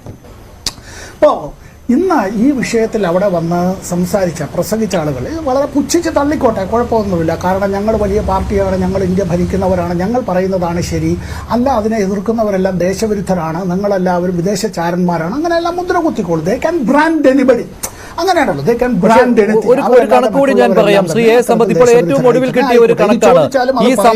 ഈ സമരത്തിന് മറുപടിയായി കേന്ദ്ര ധനമന്ത്രി നിർമ്മല സീതാരാമൻ രാജ്യസഭയിൽ കണക്ക് വെച്ചു. ഇനി ഇതിനുള്ള മറുപടി നൽകേണ്ടത് സംസ്ഥാന സർക്കാരാണ്. മുൻപ് ധനമന്ത്രി ഇവിടെ കേരളത്തിൽ വന്ന് പറഞ്ഞിട്ട് കൃത്യമായ മറുപടി സംസ്ഥാന സർക്കാർ നൽകിയിരുന്നില്ല കേട്ടോ. കാരണം കണക്ക് അവർ പറഞ്ഞിരുന്നു വന്ന്. ഇപ്പോൾ അവർ പറഞ്ഞിരിക്കുന്ന കണക്ക് 2014 മുതൽ കഴിഞ്ഞ വർഷം വരെ 1,50,140 കോടി രൂപ കേരളത്തിന് നൽകിയിട്ടുണ്ട്. നികുതി വിഹിതമാണ്. 224% വർധനയാണിത് UPA സർക്കാരിന്റെ കാലത്തേക്കാൾ. 2004 മുതൽ 10 വർഷക്കാലത്ത് കേരളത്തിൽ 1,43,117 കോടി രൂപ ഗ്രാൻഡ് എയ്ഡ് അതും കിട്ടുന്നില്ലെന്നാണല്ലോ പറയുന്നത്. ഇതാണ് ഗ്രാൻഡ് എയ്ഡിന്റെ കണക്ക്. ഈ രണ്ട് കണക്കുകളും രാജ്യസഭയിൽ നിർമ്മല സീതാരാമൻ വെച്ചിട്ടുണ്ട്. ഇതിന് മറുപടി ധനമന്ത്രി ശരിയാണ്, അദ്ദേഹം മറുപടി നൽകും, സ്വാഭാവികമായിട്ടും നൽകും. ഞാൻ ഈ കണക്ക് പറഞ്ഞതേ ഉള്ളൂ. അപ്പോൾ അണാപ്പൈ തരാനില്ല, കമ്മീഷന്റെ ശുപാർശ അനുസരിച്ച് കിട്ടിയിട്ടുണ്ട്, അതിനേക്കാൾ കൂടുതൽ തന്നെ ഉണ്ട്, ഇതെല്ലാം UPA സർക്കാരിന്റെ കാലത്തേക്കാൾ കൂടുതലുമാണ്. ഇതാണ് കേന്ദ്രത്തിന്റെ വിശദീകരണം. ഈ സമരത്തോടുള്ള വിശദീകരണമാണ് ഇത് കേട്ടോ. ശരി, താങ്കൾക്ക് തുടരാം. അല്ല, ഇതിപ്പോ ഇങ്ങനെ ഈ ഒരു സമരമുഖം തുറന്നത് കൊണ്ടാണല്ലോ ചർച്ച. അല്ലായിരുന്നുവെങ്കിൽ ഇന്നിപ്പോൾ മഞ്ജുഷയെ ഇത്തരത്തിൽ നമ്മൾ ന്യൂസ് 8 ഇങ്ങനെ ഒരു ചർച്ച ഈ വിഷയത്തിൽ എടുക്കുമോ? ഞാൻ നിങ്ങളോടൊപ്പം ഈ ചർച്ചയ്ക്കുണ്ടാവോ? ഇല്ലല്ലോ. ഇത് മറ്റ് ടെലിവിഷൻ മാധ്യമങ്ങളിലും ഇത് ചർച്ചയാണല്ലോ, നാളെ പത്രങ്ങളിലും ഇത് ചർച്ചയാണല്ലോ. അപ്പോൾ പൊതുജനങ്ങളുടെ മനസ്സിലേക്ക് ഇത് സംബന്ധിച്ചൊരു ചർച്ച തുടക്കം കുറിക്കുകയാണ് അല്ലേ? ഇത് ഫെഡറൽ സംവിധാനത്തിന്റെ പണമിടപാടിന്റെ മാത്രമല്ല, പണം കൂടുതൽ കിട്ടാനുണ്ട് ഈ കണക്കുകളുടെ മാത്രമല്ല. കേരളത്തിൽ ഞാൻ നേരത്തെ പറഞ്ഞൊരു കാര്യമുണ്ട്, അതിന് മറുപടി ആരും പറയുന്നില്ല എന്നുള്ളത് ഇന്ത്യ ഗവൺമെന്റ് പറയുന്നില്ല. സംസ്ഥാനങ്ങളോട് ഒരു ആലോചന പാർലമെന്റിൽ ഉന്നയിച്ചിട്ടുള്ള വിഷയം തന്നെയാണിത്. അപ്പോൾ അതിന് മറുപടി എന്താണെന്ന് പറഞ്ഞാൽ ഭരണഘടനയിൽ ഒരിടത്തും പറയുന്നില്ല അങ്ങനെ കോൺസ്റ്റിറ്റ്യൂന്റ് യൂണിറ്റ്സുമായി എത്തരത്തിൽ ചർച്ച ചെയ്ത് തീരുമാനമെടുക്കണമെന്ന്. US കോൺസ്റ്റിറ്റ്യൂഷനിൽ ഉള്ളതുപോലെയൊന്നും ഇവിടെ അങ്ങനെയൊന്നുമില്ല. എന്ന് വെച്ചാൽ നമ്മുടെ എല്ലാം ഈ പറയുന്നതെല്ലാം തട്ടിപ്പറിച്ചെടുക്കുമ്പോൾ ആരോടും ചോദിക്കേണ്ടതില്ല. കേരളത്തിൻ്റെത് ഇപ്പോൾ HLL പഴയ ഹിന്ദുസ്ഥാൻ താങ്കൾ ഇപ്പോൾ പറയുന്നത് കേട്ടാൽ തോന്നും ഈ കേന്ദ്ര അവഗണനയ്ക്കെതിരെ, ഈ സാമ്പത്തിക അവഗണനയ്ക്കെതിരെ അല്ല ഡൽഹിയിൽ പോയി സമരം നടത്തിയത് എന്ന്. അതല്ലേ സംസ്ഥാനത്തെ ജനങ്ങളോട് അങ്ങനെ പറഞ്ഞിട്ടല്ലേ ഡൽഹിയിലേക്ക് പോയത്? അവിടെ ചെന്നപ്പോൾ നിലപാട് മാറി. മാത്രമല്ല പറഞ്ഞത് മഞ്ജുഷേ ഞാൻ മലയാളത്തിലല്ലേ മഞ്ജുഷേ പറഞ്ഞത്? മലയാളത്തിൽ സംസാരിച്ചാൽ മനസ്സിലാകില്ല എന്ന് മഞ്ജുഷിനുണ്ടോ?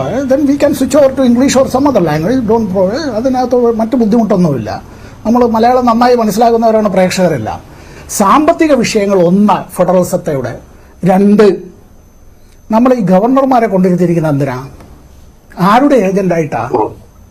ആരോടാ ഉത്തരവാദിത്വം? ഞങ്ങൾ പറയുന്ന കാര്യങ്ങളെല്ലാം ഇത് പൊള്ളയാണെങ്കിൽ ഡൽഹി സംസ്ഥാന മുഖ്യമന്ത്രി വന്ന് അദ്ദേഹം നടത്തിയ പ്രസംഗം ഉണ്ടല്ലോ, ഷഹീദ് ഭഗത് സിംഗിന്റെ നാട്ടിലെ അവിടുത്തെ മുഖ്യമന്ത്രി വന്ന് നടത്തിയ പ്രസംഗം ഉണ്ടല്ലോ, അദ്ദേഹത്തെ പാർലമെന്റിലേക്ക് ഇന്നത്തെ പ്രധാനമന്ത്രി വല്ലാതെ ഭത്സിച്ചിട്ടുണ്ട്. എങ്ങനെ? വളരെ നിന്ദ്യമായ ഭാഷയിൽ. It's on record. അതുകൊണ്ടാണ്, കാരണം അദ്ദേഹം എൻ്റെ അടുത്താണ് ഇരുന്നിട്ടുള്ളത് മാൻ, അതുകൊണ്ടാണ് ഞാനിതെല്ലാം കണ്ടതും കേട്ടതുമായ ഒരാളാണ്. അയാളെന്ന് പഞ്ചാബിലെ മുഖ്യമന്ത്രിയാണ്. ഇവിടെ തമിഴ്നാട്ടിലെ ഏതോ ഒരു രാഷ്ട്രീയ പാർട്ടിയുടെ എന്ന് പറഞ്ഞിട്ട് മറ്റൊരു പാർട്ടിയുടെ പ്രതിനിധി ഇവിടെ പറഞ്ഞു, ഏതോ ഒരു രാഷ്ട്രീയ പാർട്ടിയുടെ അല്ലേ? തമിഴ്നാട്ടിലെ ഏറ്റവും വലിയ പാർട്ടി DMK ആണ്. DMKയുടെ വളരെ സീനിയർ ആയിട്ടുള്ള 2 പാർലമെന്റ് അംഗങ്ങളാണ് അതിൽ പ്രസംഗിച്ചത്. എന്ന് മാത്രമല്ല ആ യോഗത്തിന്റെ ഒടുവിൽ എന്താണ്, സ്റ്റാലിന്റെ അദ്ദേഹത്തിന്റെ വീഡിയോ സന്ദേശമാണ് അവിടെ അത്തരത്തിൽ വന്നത്. എന്ന് മാത്രമല്ല ഇന്ന് CPIMന്റെ നേതൃത്വത്തിൽ തമിഴ്നാട്ടിലെമ്പാടും, ഞങ്ങൾ അവിടെ ഒരു വലിയ പാർട്ടിയൊന്നുമല്ല, അവിടെ ഇതെല്ലാം രാഷ്ട്രീയമല്ലേ ശ്രീ എ. സമ്പത്ത്? അനിൽ ബോസ് പറഞ്ഞതുപോലെ തെരഞ്ഞെടുപ്പ് അടുത്ത് വരികയാണ്, തെരഞ്ഞെടുപ്പ് അടുത്ത് വരികയാണ്, രാഷ്ട്രീയ സമരം അവിടെ നടത്തുന്നു, അത്രയേ ഉള്ളൂ. കോൺഗ്രസ് വിട്ടുനിന്നു അതുകൊണ്ട് തന്നെയാണെന്ന് എല്ലാവർക്കും അറിയാവുന്ന കാര്യമല്ല. അല്ലാതെ കോൺഗ്രസ് ഇപ്പോൾ LDF-ന്റെ കൂടെ പോയി ഡൽഹിയിൽ പോയി സമരം ചെയ്താൽ ഇവിടെ എങ്ങനെയാണ് വരുന്ന തെരഞ്ഞെടുപ്പിൽ LDF-നെ എതിർക്കുന്നത്? ആദ്യ ചോദ്യം അതായിരിക്കില്ലേ ഉന്നയിക്കാൻ പോകുന്നത്, നിങ്ങൾ ഭായ് ഭായ് അല്ലേ എന്ന്. അപ്പോൾ പിന്നെ ഇതെല്ലാം രാഷ്ട്രീയമാണ്. തെരഞ്ഞെടുപ്പ് അടുത്തുകൊണ്ട് അവിടെ പോയി 5 വർഷം മുൻപേ ധനകാര്യ കമ്മീഷൻ നിലവിൽ വന്നതും ഈ കണക്കുകളെല്ലാം അന്നേ അറിയാവുന്നതുമാണ്. അതനുസരിച്ച് ധനകാര്യ മാനേജ്മെന്റ് രൂപപ്പെടുത്തിയിട്ടില്ല. എന്നിട്ട് ഇപ്പോൾ ഒരു തെരഞ്ഞെടുപ്പ് വന്നപ്പോൾ ഒരു രാഷ്ട്രീയ പോയി. ശരി അല്ല, ഇത്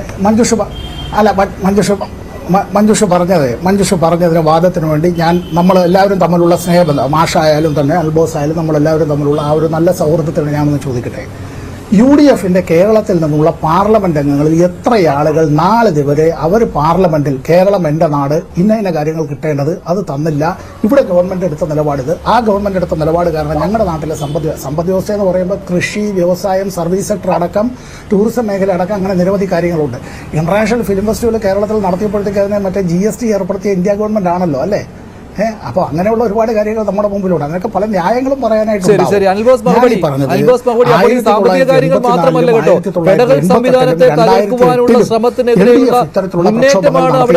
നടത്തിയത്. അപ്പോൾ നിങ്ങൾക്ക് യോജിക്കാമായിരുന്നു ശ്രീ അനിൽ ബോസ്?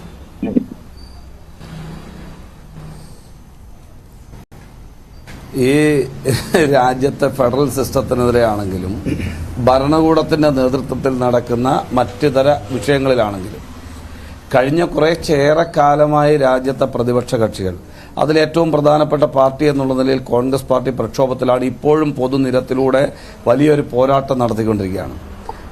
ഞാൻ ചോദിക്കാൻ ആഗ്രഹിക്കുന്നത്, DMK-യുടെ നേതാവ് ശ്രീ കരുണാനിധി കൈമാറിയ ദേശീയ പതാകയും എന്തിയാണ് രാജ്യത്തെ ഈ പറയുന്ന ഫെഡറൽ സിസ്റ്റത്തെ തകർക്കുന്ന, ജനാധിപത്യത്തെ തകർക്കുന്ന, ജനങ്ങളുടെ വിചാരങ്ങൾ മനസ്സിലാക്കാതെ സമീപനങ്ങൾ സ്വീകരിക്കുന്ന കേന്ദ്ര സർക്കാരിന്റെ നടപടികൾക്കെതിരെ വലിയൊരു പ്രക്ഷോഭമായി 4080 കിലോമീറ്റർ ശ്രീ രാഹുൽ ഗാന്ധി നടന്നു പോയത് മനുഷ്യൻ അറിയാലോ. ഞാൻ ചോദിക്കട്ടെ, ഇന്ത്യയിലെ 11 പ്രതിപക്ഷ കക്ഷികൾ അതിൽ പങ്കെടുത്തു. ഈ കേരളത്തിലെ ഇടതുപക്ഷ മുന്നണിയുടെ ഒരു കക്ഷിയായിട്ടുള്ള CPI പങ്കെടുത്തു. BJP-ക്കെതിരെയുള്ള പോരാട്ടം എന്നുള്ള നിലയിലാണ് D. രാജ വന്നതിന്റെ ഭാഗമായത്. ഈ മുന്നണിയുടെ ഭാഗമായി നിൽക്കുന്ന NCP, അതിന്റെ നേതാവ് സുപ്രിയ സുലെ ആ ജാഥയുടെ ഭാഗമായി. ഈ പറഞ്ഞ DMK-യുടെ സ്റ്റാലിനും അതോടൊപ്പം തന്നെ മറ്റ് നേതാക്കളും കരിമൊഴി അടക്കമുള്ള ആളുകൾ അതിന്റെ ഭാഗമായി. ഇങ്ങനെ ഒരുപാട് ആളുകൾ ഈ രാജ്യത്ത് BJP-ക്കെതിരെ സന്ധിയില്ലാത്ത പോരാട്ടം നടക്കാൻ കോൺഗ്രസ്സുകാരല്ലാത്തവരടക്കം ആ സമരത്തിൽ അണിചേർന്നപ്പോൾ ഈ CPM-കാരൻ എവിടെ ആയിരുന്നു? എന്തായിരുന്നു ഇവന്റെ പണി?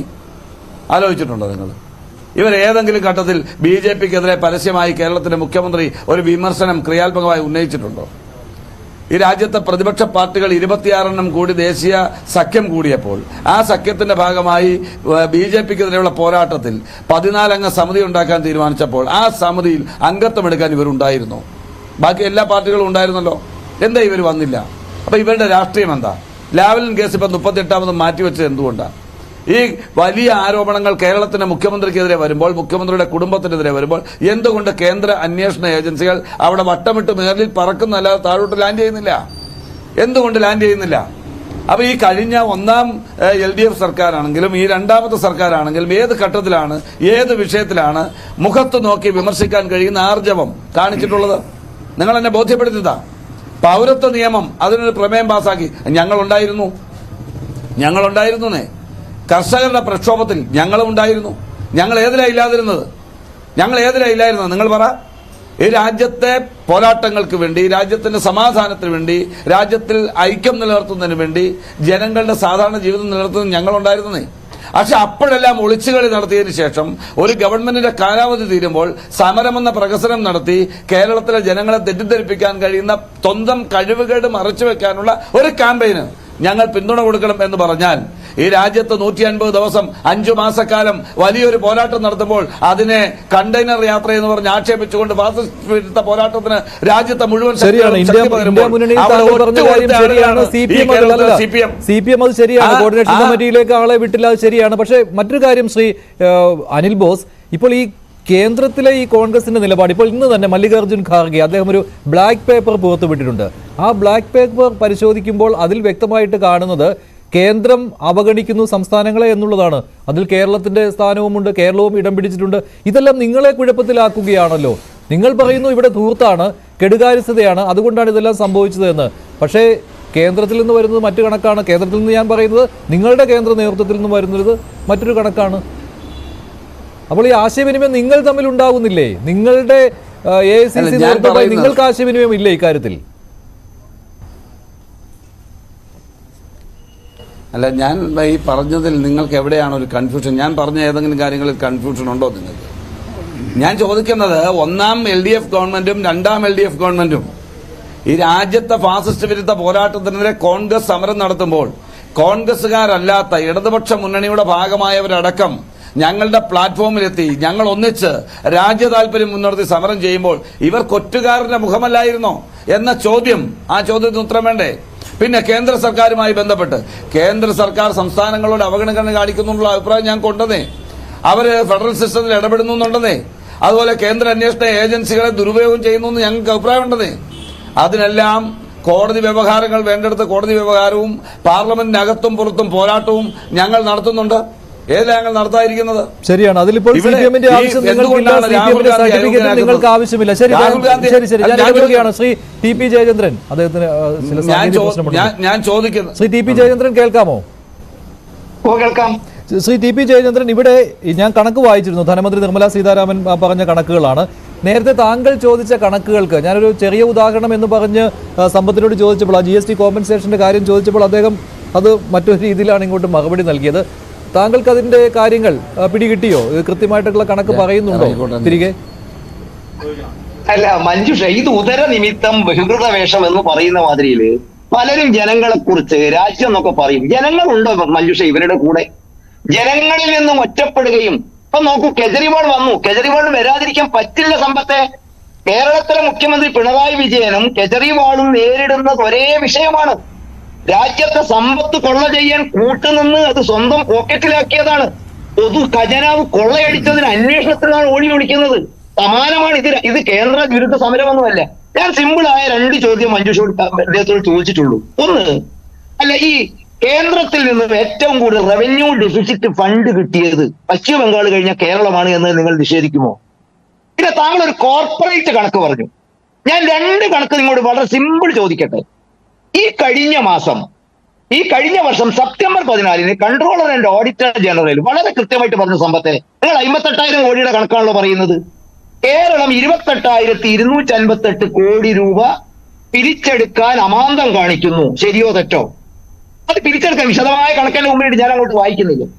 ഈ കോർപ്പറേറ്റിന്റെ കണക്ക് പറഞ്ഞു. ഞാൻ മറ്റൊരു കണക്കും കൂടി താങ്കളുടെ മുമ്പിലേക്ക് വെക്കും. ഇന്ത്യയിൽ ഇറക്കുമതി ചെയ്യുന്ന സ്വർണത്തിന്റെ 28% വിൽക്കുന്നത് കേരളത്തിലാണ്. ശരിയോ തെറ്റോ?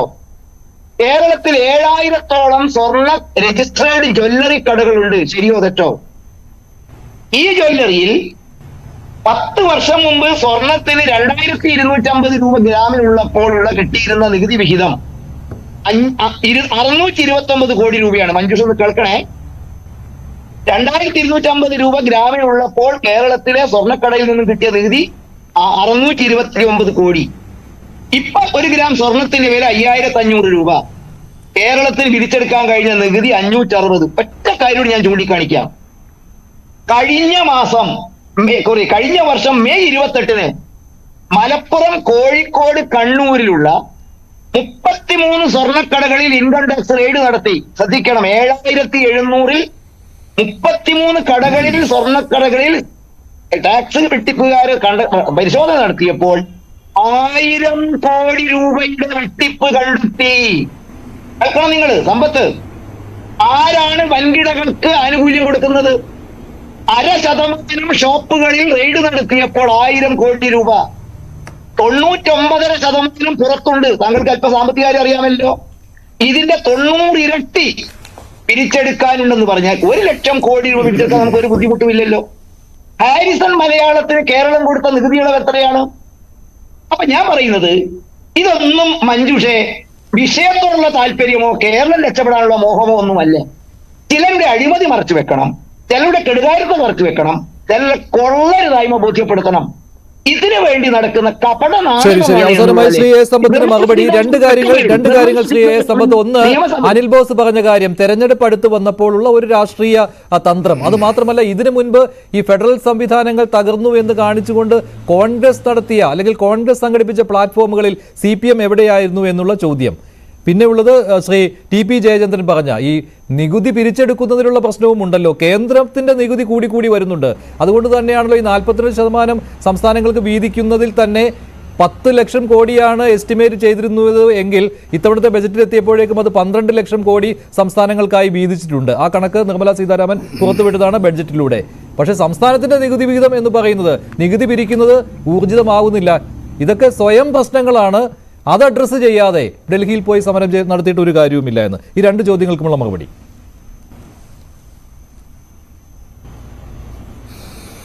ഒന്നാമത്തെ കാര്യം, യൂണിയൻ ഗവൺമെന്റിന്റെ, ഇന്ത്യ ഗവൺമെന്റിന്റെ ബഡ്ജറ്റ് ഓരോ വർഷവും ബഡ്ജറ്റിന്റെ തുക എന്നുള്ളത് ഞാനത് ഒരു റിയൽ GDP-യിലല്ല ഞാനത് പറയുന്നത്. നമുക്കെല്ലാം അറിവുള്ളത് പോലെ തന്നെ നമ്മുടെ വിലക്കയറ്റത്തിന്റെ തോത്, ആ റേറ്റ് ഓഫ് ഇൻഫ്ലേഷനൊക്കെ വെച്ച് നോക്കുമ്പോഴത്തേക്ക് അത് ഈ പറയുന്നതിൽ ഏതെങ്കിലും ഒരു ബേസ് ഇയർ എടുത്തിട്ട് നമ്മൾ നോക്കിയാൽ അത് വെച്ചിട്ട് കണക്കാക്കുമ്പോൾ മറ്റൊന്നായിരിക്കും. പക്ഷെ ഇപ്പോൾ ബഡ്ജറ്റ് തുക കൂടുന്നതിനനുസരിച്ച്, അതിന്റെ ക്വാണ്ടം കൂടുന്നതനുസരിച്ച് എമൗണ്ട് കൂടുന്ന, അപ്പം നേരത്തെ മാഷ് പറഞ്ഞതിനകത്തൊരു കാര്യമുണ്ടല്ലോ. അദ്ദേഹം പറഞ്ഞ എന്താണ്, UPA ഗവൺമെന്റിന്റെ കാലത്ത് കിട്ടിയതിനേക്കാൾ കൂടുതൽ തുക ഇപ്പം കിട്ടുന്നു എന്നുള്ളതിനെ സംബന്ധിച്ചൊക്കെ ഉള്ളത് പെർസെൻറ്റേജ് വൈസുള്ള കാര്യത്തിനെ സംബന്ധിച്ച്. അതിൽ തന്നെ ആ ശതമാന കണക്കെടുത്തിട്ട് എന്താണ് ഈ സത്യവും അസത്യവും അർത്ഥസത്യങ്ങളും പിന്നെ സ്ഥിതിവിവര കണക്കുകളും എന്ന് പണ്ട് പഠിപ്പിക്കുന്നത് പോലെ ഈ 39% 3 എത്രയായി, 42% 3 എത്രയായി എന്നുള്ള ഇതിന്റെ ഈ കണക്കിൻ്റെത് വെച്ചിട്ട് ഒരു കണക്കിന്റെ കളി നമുക്കിപ്പോൾ ഈ പറയുന്ന ഒരു സമയം കൊണ്ട് തീരുന്നതല്ല.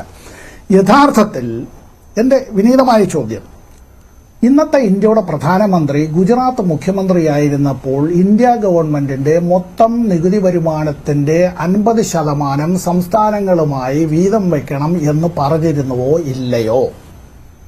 അദ്ദേഹം പ്രധാനമന്ത്രിയായതിനു ശേഷം ഏറ്റവും ഒടുവിൽ ധനകാര്യ കമ്മീഷനോട് ഈ 42% എന്ന് നമ്മൾ ഇവിടെ പറയുന്നതായിട്ടുള്ള കാര്യം മഞ്ജുഷ പറഞ്ഞത് നമ്മൾ ഈ ചർച്ച ചെയ്യുന്നതിൽ ഒരു ഘടകമാണ്. അത് 33% അല്ലെങ്കിൽ 32% വെട്ടിക്കുറയ്ക്കണം എന്ന് ആവശ്യപ്പെട്ടിരുന്നുവോ ഇല്ലയോ? ഇത് സംബന്ധിച്ചുള്ള ആ വീഡിയോ ക്ലിപ്പിംഗ് പുറത്തെല്ലാം പോകുമ്പോൾ ഇതിന് വേറെ ന്യായീകരണങ്ങളും പിന്നെ വളരെ ഇറ്റ് സിംപ്ലി ഡിസപ്റ്റിയർഡ് അല്ലേ, simply vanished into thin air എന്നൊക്കെ പറയുന്നത് പോലെ പോയി. എങ്ങനെയായാലും അതിപ്പോഴും പബ്ലിക് ഡൊമൈനിൽ തന്നെ കിടക്കുകയാണ് ഈ കാര്യത്തെ സംബന്ധിച്ചുള്ളത്. ഒരു കാര്യം സത്യമാണ്, എന്താണ്, യൂണിയൻ ഗവൺമെന്റ് സംസ്ഥാനങ്ങളുമായി ഇത്തരം കാര്യങ്ങളിൽ ആ ഫെഡറൽ സംവിധാനത്തിൽ ഒരുപാട് ഇത്തരത്തിലുള്ള അസ്വാരസ്യങ്ങൾ നിലവിലുണ്ട്. അതുകൊണ്ടാണ് ഭരണഘടനയുടെ ആർട്ടിക്കിൾ 131 അനുസരിച്ച് വിവിധ സംസ്ഥാനങ്ങൾ സുപ്രീം കോടതിയിൽ കേസുമായി പോയിട്ടുള്ളത്. അവിടെ കേസിൽ നിലവിലിരിക്കുന്ന കാര്യങ്ങളെ സംബന്ധിച്ച് എന്തെങ്കിലും നമ്മൾ കൂടുതൽ പറഞ്ഞിട്ട് നമ്മൾ കോടതി കയറാനോ അല്ലെങ്കിൽ കോടതി ലക്ഷ്യത്തിലേക്കോ പോകാനായിട്ട് നമ്മൾ ആരും ആഗ്രഹിക്കുന്നില്ല എന്നുള്ളത്. പക്ഷേ ആ വിഷയം ഉണ്ടായത് എന്തുകൊണ്ടാണ്? സുപ്രീം കോടതിയുടെ ഒറിജിനൽ ജൂറിസ്ഡിക്ഷനിൽ വരുന്നതാണ്. There is A dispute between the union and the state or between the States or യൂണിയനും സ്റ്റേറ്റ്സും അങ്ങനെ അപ്പുറത്തും മറുഭാഗത്തും ഒരുമിച്ച് കൊണ്ടുപോയെങ്കിൽ ഇത്തരത്തിൽ വരുന്നതിനെ സംബന്ധിച്ചുള്ളത്. ഫെഡറൽ സംവിധാനത്തിന്റെ കാര്യത്തിൽ പണമിടപാട് അത് പ്രധാനപ്പെട്ട ഒരു കാര്യം തന്നെയാണ്. പക്ഷെ പണമിടപാട് മാത്രമല്ല, ഭരണപരമായ കാര്യത്തിൻ്റെതും വരികയാണ്. എന്തുകൊണ്ടെന്ന് പറയാം, ഇന്ന് അവിടെ DMK-യുടെ ഒരു നേതാവ് പ്രസംഗിച്ചപ്പോൾ പറഞ്ഞു, തമിഴ്നാട്ടിലെ ഗവർണർ പുതിയതായിട്ടുള്ള ഈ സിവിൽ സർവീസ് റിക്രൂട്ടുകളുടെ യോഗം, ഭരണഘടനാ തലവനാണല്ലോ, സംസ്ഥാന കോൺസ്റ്റിറ്റ്യൂഷണൽ ഹെഡാണല്ലോ. അപ്പോൾ IAS IPS ഓഫീസർമാരെ പുതുതായി നിയമിതരായവരുടെ യോഗത്തിൽ അദ്ദേഹം പറഞ്ഞത്, എന്തെങ്കിലും കാരണവശാൽ യൂണിയൻ ഗവൺമെന്റിന്റെയും സംസ്ഥാന ഗവൺമെന്റിന്റെയും ആ നിർദ്ദേശങ്ങൾ തമ്മിലൊരു വൈരുദ്ധ്യമുണ്ട് എങ്കിൽ നിങ്ങൾ അപ്പോൾ യൂണിയൻ ഗവൺമെന്റിന്റെ നിർദ്ദേശങ്ങൾ U obey the direction of the union government എന്നുള്ള നിലയിലേക്ക് അദ്ദേഹം പറയുക എന്ന് പറഞ്ഞാൽ തികച്ചും ഭരണഘടന എന്തായിരുന്നു, യു ഒബേ ദ കോൺസ്റ്റിറ്റ്യൂഷൻ. അങ്ങനെ തന്നെയാണ് സാർ ഭരണഘടന പറയുന്നത്. അങ്ങോട്ട് ഇടപെട്ടില്ലല്ലോ എന്റെ പൊന്നു മാഷെ. ഞാൻ ഒരു വിദ്യാർത്ഥിയായി മര്യാദക്കല്ലേ ഇരുന്നുള്ളൂ. എന്റെ പൊന്നു മാഷെ, ഞാൻ തർക്കത്തിനില്ല. അങ്ങേക്ക് തർക്കത്തിനും തർക്കുത്തരത്തിനും സമയം കഴിയാതായതുകൊണ്ട് മാഷിന്റെ ഒരു മറുപടിയിൽ നിർത്താം. ശ്രീ തർക്കം വേണ്ട. ശ്രീ ജയേന്ദ്രൻ മാഷ പറഞ്ഞോളൂ, എന്താണ് താങ്കൾക്കുള്ള എതിർപ്പ്? അല്ല പറഞ്ഞോളൂ, സമയം ഭരണഘടന കൃത്യമായിട്ട് പറയുന്നുണ്ട്, സ്റ്റേറ്റും സെന്ററും തമ്മിൽ കോൺഫ്ലിക്ട് നടന്നാൽ സെന്ററിന്റെ കേന്ദ്രത്തിന്റെ യൂണിയൻ ഗവൺമെന്റിന്റേതായി നിലനിൽക്കുക ഭരണഘടനയുടെ പരിസ്ഥിതിയാണോ നമ്മൾ പറയുന്നത്. അതെന്താ ഗവർണർ ചെയ്തത് തെറ്റാണോ? ഒന്ന് പറഞ്ഞേ, ആ ആർട്ടിക്കിൾ ഒന്ന് പറഞ്ഞേ. അല്ല അല്ലല്ല മാഷാണല്ലോ ഇങ്ങനെ കുട്ടികളെ തെറ്റിദ്ധരിപ്പിച്ചിട്ട് പഠിപ്പിച്ചുള്ളത്. അയ്യോ അവരുടെയൊക്കെ ഭാവി അപകടത്തിലായി പോകും. മാഷ് ഒന്ന് ദയവ് ചെയ്തതാ ഏത് ആർട്ടിക്കിൾ ഒന്ന് മാഷ് ഡിസ്പ്യൂട്ട് എവിടെയാ പറഞ്ഞിരിക്കുന്നത്? എത്ര ആർട്ടിക്കിൾ ഞാൻ കാണിച്ചു ഞാൻ പഠിക്കാം.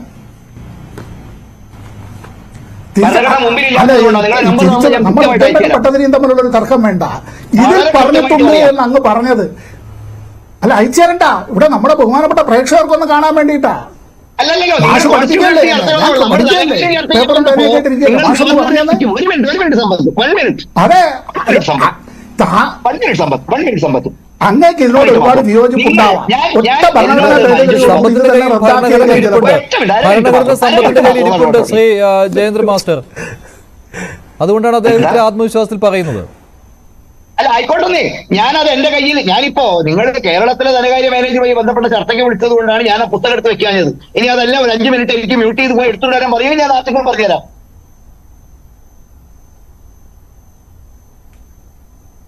ശരി, നമുക്ക് ചർച്ച അവസാനിപ്പിക്കാം. സമയം കഴിഞ്ഞു. അതുകൊണ്ടാണ് നമുക്ക് മറ്റൊരു അവസരത്തിൽ ഇനിയും കാണാം. Shri A Sampath, Shri TP. Jayachandran, നന്ദി. ശ്രീ അനിൽ ബോസ്, ഇന്നത്തെ പ്രൈം ഡിബേറ്റിലെ ചോദ്യം ഇതായിരുന്നു: കേരളത്തിന്റെ സമരം കേന്ദ്രം കാണുമോ? കേരളത്തിന്റെ സമരം കേന്ദ്രം കാണുമെന്ന് 17% പ്രേക്ഷകർ മാത്രം, ഇല്ല എന്ന് 81% പ്രേക്ഷകർ, നിഷ്പക്ഷം 2%. പ്രൈം ഡിബേറ്റ് അവസാനിക്കുന്നു. നന്ദി, നമസ്കാരം.